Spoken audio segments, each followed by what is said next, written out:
On s'intéresse à la fonctionnalité qui va permettre de noter la combinaison qu'a donnée l'utilisateur. Est-ce qu'elle se rapproche de la combinaison à trouver ou pas? Et on va séparer donc l'algorithme en deux parties. La première partie, ça va être de trouver les pions qui sont de bonne couleur et bien placés. Alors par exemple ici, on a le premier, il est bien placé, et puis le troisième aussi est bien placé. Tous les autres sont mal placés ou peut-être de la bonne couleur mais mal placés. Avant de trouver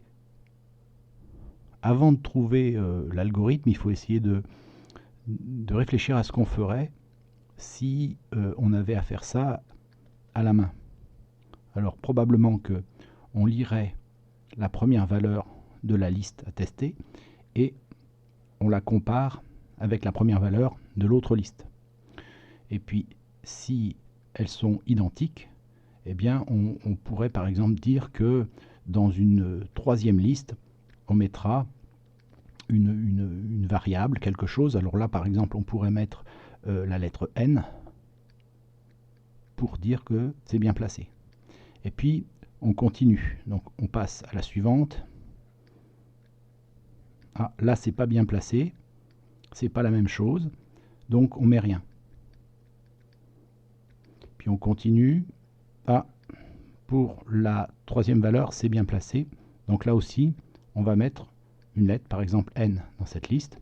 Puis enfin on teste les deux dernières valeurs et on voit que c'est mal placé, donc on met un espace ou du vide. Il faut essayer maintenant, à partir de ce que l'on aimerait faire sur le papier, se rapprocher d'un algorithme. Alors, je reprends tout le processus à partir du début. J'ai numéroté les listes comme elles se numérotent en commençant par la première qui a l'indice 0. Et donc, j'ai besoin d'une variable, je vais la nommer i par exemple, qui va prendre comme valeur les différents indices. Alors, lorsque i égale 0, j'ai donc L de 0, L de i égale 0, hein, c'est la valeur i, qui vaut B, qui vaut la lettre B, et l'autre liste, l'indice 0 de l'autre liste, donc l'indice toujours i, qui vaut B. Et donc il faut comparer ces deux valeurs. Donc on va faire un test là, il y aura un test à faire. Le test ici, il est positif, donc oui. Et ça va conduire à dire, eh bien, dans la liste, alors je vais créer une liste au départ vide, qui sera la liste résultat. Et si la liste, si le test est juste, eh bien, dans cette liste, je vais mettre la valeur n. Et du coup, on va pouvoir continuer comme ça.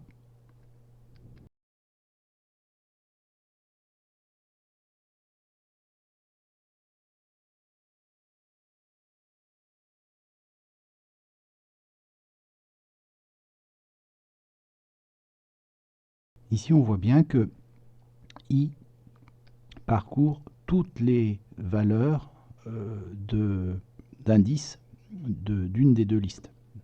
Donc, pour utiliser ça, on va forcément utiliser une boucle for et qui va partir de la valeur 0 et qui va s'arrêter à la valeur qui correspond à la longueur de la liste. Donc longueur de la liste, c'est len, par exemple, de la liste.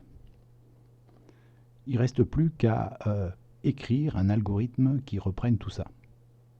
Dans la deuxième partie du programme qui va permettre de donner l'état de la liste qui a fourni l'utilisateur, on n'aura plus besoin des valeurs qui sont bien placées. Donc en fait, il faudrait que pour la deuxième partie, la liste de l'utilisateur, elle ne contienne que les valeurs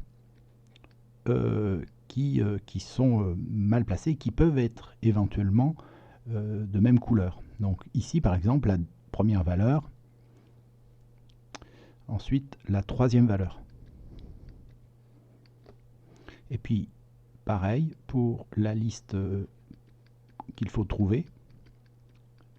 On n'a plus besoin de s'intéresser à la première valeur d'indice 0, ni à la deuxième valeur d'indice 2, ni à la troisième valeur d'indice 2. Donc on n'a plus que celle-ci. Ce qu'il faudrait, c'est que l'algorithme que l'on a ici puisse fournir aussi ces deux listes-là dans lesquelles on n'a plus les valeurs qui ont déjà été testées et qui sont où on ne reviendra pas dessus.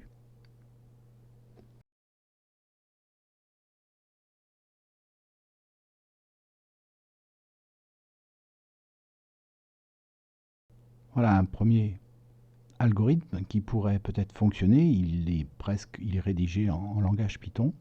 Il faudra donc le tester, mais on voit bien que on va faire une boucle pour que les i prennent toutes les valeurs que l'on avait décidées, de 0 à 3, 3 étant la limite qui correspond au nombre d'éléments de la liste L. Et pour chaque valeur de i, eh bien, on va tester si l'élément i de la liste L a la même valeur que l'élément i de la liste qui s'appelle LAT. Si c'est le cas, on va donc rajouter à la liste R une valeur. Alors forcément, il faut qu'à un moment donné, la liste R soit initialisée à vide. Donc on va lui rajouter la lettre N s'il y a la même chose dans les deux lettres, et puis sinon on met un caractère vide. Et comme on veut que pour la deuxième partie de l'algorithme, eh bien, on n'ait plus que les pions, enfin les valeurs des pions qui ne sont plus dans le bon ordre, eh bien, il va falloir créer deux nouvelles listes. Alors, par exemple, je vais créer une liste L1 dans laquelle on va mettre les valeurs de la liste L qui ne correspondent pas à des valeurs bien placées. Donc, par exemple, L de indice I. Et il va falloir faire la même chose avec une liste L2 par exemple, dans laquelle on va mettre aussi les valeurs de la liste 2 qui n'ont pas été sélectionnées, qui sont pas bien placées. Évidemment, il faudra aussi que L2 soit initialisé à vide et L1 soit aussi initialisé à vide. Maintenant, on peut passer au codage. Le codage, c'est juste que recopier ce que l'on a écrit et vérifier qu'on ne se trompe pas dans la syntaxe. Il faut aussi commenter, c'est vraiment une obligation, hein, commenter le nom de la fonction, ce qu'elle permet de faire, les paramètres en entrée, et ce qu'elle retourne au final. Ici, c'est une liste solution. Et on va la tester. Alors, j'ai repris les mêmes listes pour pouvoir la tester, et on lance tout ça. Et donc, on a bien le résultat qui était prévu. Alors, l'idée, c'est de la tester peut-être aussi avec un résultat où toutes les valeurs seraient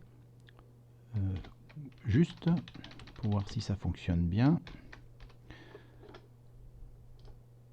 Voilà, ça a l'air de fonctionner. Et puis un cas où tout serait faux.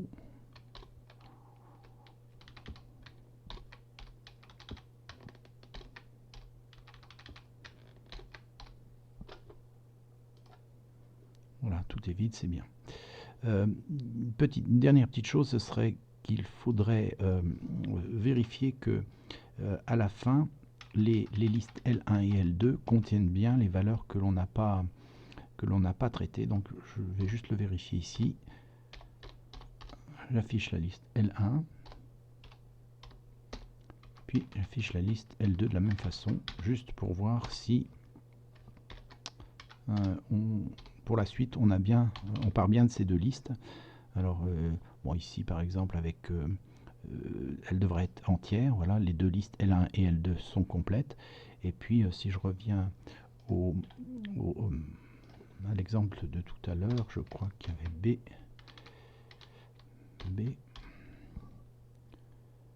plutôt R.